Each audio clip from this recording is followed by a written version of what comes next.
அனைவருக்கும் வணக்கம். நாம் இப்போ பாக்கியலட்சுமி சீரியலில் என்னெல்லாம் சுவாரஸ்யமான விஷயங்கள் நடக்குதுன்னு பார்க்கலாம் வாங்க. நம்ம ராதிகாவை டிஸ்சார்ஜ் பண்ண சொன்னதுமே நம்ம ராதிகா, கமலா, கோபி 3 பேரும் சேர்ந்து வீட்டுக்கு கிளம்புறாங்க.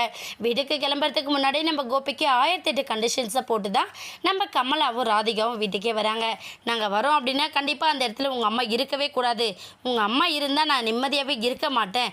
நான் என் சொந்த ஊருக்கு போயிட்டேன்னா அதுக்கப்புறம் உங்களுக்கும் எனக்கும் எந்த ஒரு சம்மந்தமும் இல்லை அப்படிங்கிற மாதிரி நம்ம கோபியை பக்காவாக கன்வின்ஸ் பண்ணிடுறாங்க.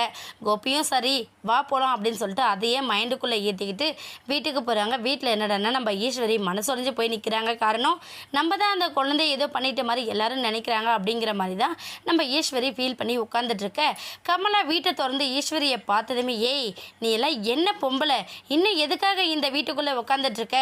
நீ கடைசி வரையும் என் பிள்ளைய குழந்தைய பெற்றுக்க கூடாது அப்படின்னு சொல்லிட்டு ஆசைப்பட்டபடியே எல்லாத்தையும் நடத்திட்டு இல்லை, நீ எல்லாம் என்ன பொம்பளை, இந்த வீட்டில் இருக்காத கிளம்பு அப்படின்னு சொல்லிட்டு கண்டபடி பேசிக்கிட்டு இருக்காங்க நம்ம கமலா. உடனே நம்ம ஈஸ்வரன் ஏய் என்ன வாய்க்கு வந்ததெல்லாம் உளறிக்கிட்டு இருக்க, குழந்தை இல்லை அப்படிங்கிறது எனக்கு ரொம்ப பெரிய வருத்தமாக தான் இருக்குது. அதை தாண்டி நீ என்னடனா நான் தான் பண்ணிட்டேன்னு சொல்கிற, எனக்கும் இதுக்கும் எந்த சம்மதமும் கிடையாது, நான் எதுவும் பண்ணவும் கிடையாது அப்படின்னு சொல்லிட்டு எவ்வளவோ எடுத்து சொல்கிறாங்க நம்ம ஈஸ்வரி. ஆனால் அதை எதையுமே புரிஞ்சுக்கிறதில்ல. உடனே நம்ம ராதிகா கிட்டேயும் போய் பேசுகிறாங்க. ராதிகா, நான் குழந்தை வேண்டான்னு நினச்சது எல்லாமே உங்களோட எதிர்காலத்துக்காக தான், உங்களோட கௌரவமும் உங்களுக்கு எந்த பிரச்சனையும் வந்துடக்கூடாதுன்றதுக்காக தான் சொன்னேன். அதுக்காக இந்த குழந்தை இல்லாமல் ஆனது எனக்கும் ரொம்ப பெரிய வருத்தம் தான் அப்படின்னு சொல்லிட்டு நம்ம ஈஸ்வரி சொல்ல உடனே ராதிகா வந்து போதும் நிறுத்துங்க, இதுக்கப்புறம் நீங்கள் ஒரு வார்த்தை கூட பேசாதீங்க, உங்கள் முகத்தில் முழிக்க கூட எனக்கு விருப்பம் இல்லை.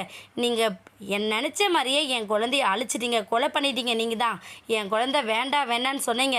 ஆரம்பத்துலேருந்தே நீங்கள் சொல்லிட்டு இருந்தீங்க, நாங்கள் வேண்டான்னு சொன்னதுனால என்னை கீழே பிடிச்சி தள்ளிவிட்டு என் குழந்தையே இல்லாமல் பண்ணிட்டீங்க. இப்போ உங்களுக்கு ரொம்ப சந்தோஷமாக இருக்கா? நீங்கள் நினச்சபடி உங்களோட பெரிய மருமகளுக்கும் சரி உங்கள் பேர பசங்களுக்கும் சரி எந்த ஒரு பிரச்சனையும் வராது. அவங்க தானே சந்தோஷமாக இருக்கணும்னு நினச்சிங்க.